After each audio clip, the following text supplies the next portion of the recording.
Alors, bonjour tout le monde, bienvenue dans cette courte capsule vidéo où nous allons présenter la fonction valeur absolue de base, c'est-à-dire son graphique, une interprétation de sa règle avec la définition et en plus les caractéristiques principales de cette fonction de base.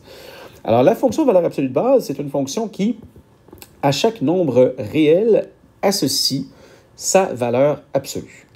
Alors, pour une fonction f, par exemple, fonction nommée f, la règle, c'est f de x égale valeur absolue de x, tout simplement. Bon, et là, c'est très facile de faire une petite approche point par point. Hein? On n'a pas vraiment besoin là, d'aller au-delà de ça pour avoir une idée de comment ça se comporte. Alors, si on substitue x par des valeurs, donc la valeur absolue de 0, bien entendu, c'est 0.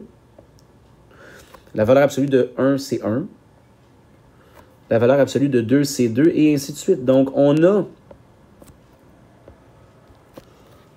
finalement une fonction qui est parfaitement linéaire, comme c'est ici,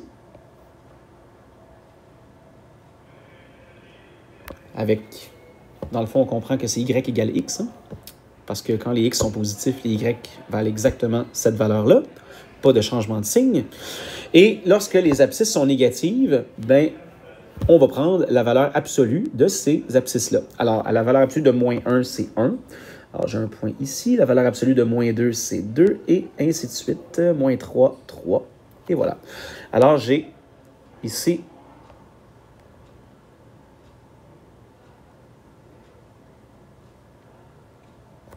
la deuxième partie de ma fonction. Alors, ça se présente sous la forme d'un V, où ce point-là qui est ici porte le nom de sommet. Alors, dans la fonction de base, le sommet est à 0, 0, et dans la fonction transformée avec les paramètres A, B, H et K, dont on va traiter dans une capsule à venir, ça sera le couple HK. On connaît l'impact des paramètres sur une fonction de base, mais on en reparlera plus tard. C'est une fonction dont vous voyez la géométrie, hein, c'est une fonction qui est symétrique par rapport à l'axe des ordonnées. Donc, c'est une fonction qui, comme la fonction quadratique, va admettre un axe de symétrie qui passe par son sommet, un axe vertical. Donc, je n'écrirai pas axe de symétrie, mais dans le fond, je pourrais simplement dire que cet axe de symétrie-là, son équation, c'est x égale 0. Éventuellement, dans une fonction transformée, l'axe de symétrie passera par l'abscisse du sommet qui sera h, donc ça va être x égale h éventuellement. On en reparlera. Mais voilà, c'est une fonction qui est définie à l'aide de deux demi-droites, dont une est croissante et l'autre est décroissante. Alors, pour construire le graphique, on a utilisé une petite approche point par point, vraiment très naïvement. Mais dans le fond, on aurait pu utiliser la définition aussi et de traiter ça comme une fonction définie par partie. Alors, on se rappelle qu'un peu plus tôt dans l'année, j'ai pas fait de capsule vidéo là-dessus, je devrais peut-être en faire une éventuellement. On a traité des fonctions par partie, c'est-à-dire qu'on donnait une règle pour chacun des blocs de la fonction avec le domaine qui est associé. Alors, ici, pour la partie décroissante, on voit que c'est y égale moins x. Pour les valeurs négatives de son domaine, donc moins x si x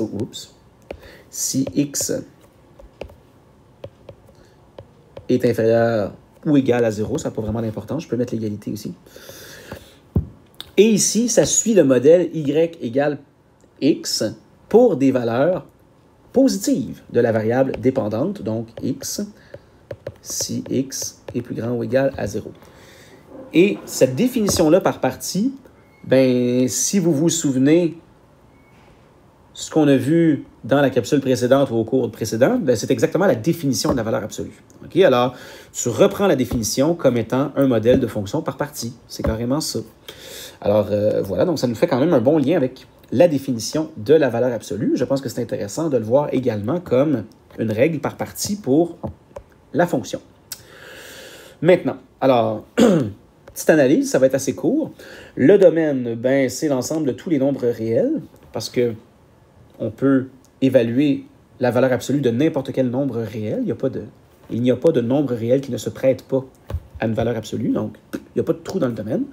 Le codomaine, ben, comme toutes les valeurs absolues sont positives ou nulles dans le cas de 0, alors je vais écrire que le codomaine, ce sera les réels positifs.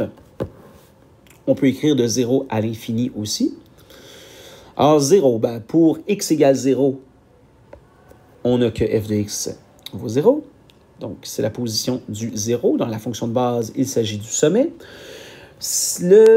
L'extrémum, alors, nous avons un extrémum qui est un minimum de 0. Donc, la valeur minimale de mes images, c'est 0. Du codomaine, je devrais plutôt dire c'est 0. Et on observe cette valeur-là en x égale 0, ou pour la valeur 0 de son domaine. L'équation de l'axe de symétrie, alors je l'ai écrit ici dans le graphique. L'axe de symétrie, c'est x égale 0. C'est une droite verticale qui passe par le sommet. Donc, l'équation, ce sera x égale l'abscisse du sommet. Ici, dans la fonction de base, c'est 0. Variation. Alors, l'étude de la croissance et de la décroissance, donc on se ramène un petit peu au début du chapitre quand on traitait du symbolisme. Donc, quand on parle de la décroissance, c'est lorsque f de x1 est supérieur à f de x2 lorsque on lit de gauche à droite le plan cartésien. Alors, on parle de la décroissance dans ce cas-là et ici, c'est décroissant sur tous les réels négatifs ou de moins l'infini à 0.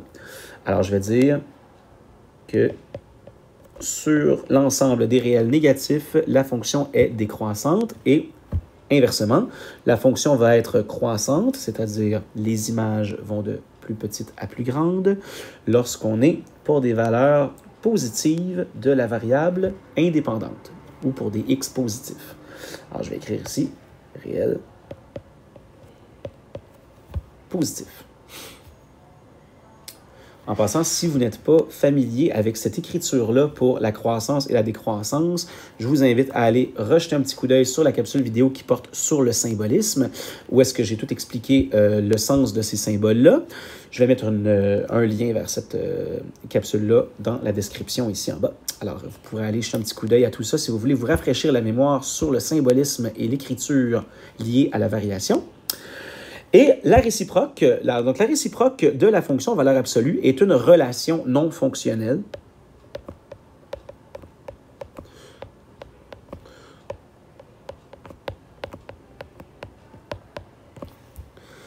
Parce que dans le fond, si je faisais la symétrie de cette courbe-là avec la droite y est égale à x, ou autrement dit, si je traçais un croquis de ma réciproque, ça aurait l'air d'un V qui se présenterait comme ça, où l'axe de symétrie serait horizontal et il ne s'agit pas ici d'une relation qui est fonctionnelle pour la réciproque. Alors non, la fonction valeur absolue n'admet pas une réciproque fonctionnelle et ce, bien entendu, pour également les fonctions valeur absolue qui seront éventuellement transformées. Alors voilà, donc prochaine capsule portera sur la fonction valeur absolue transformée.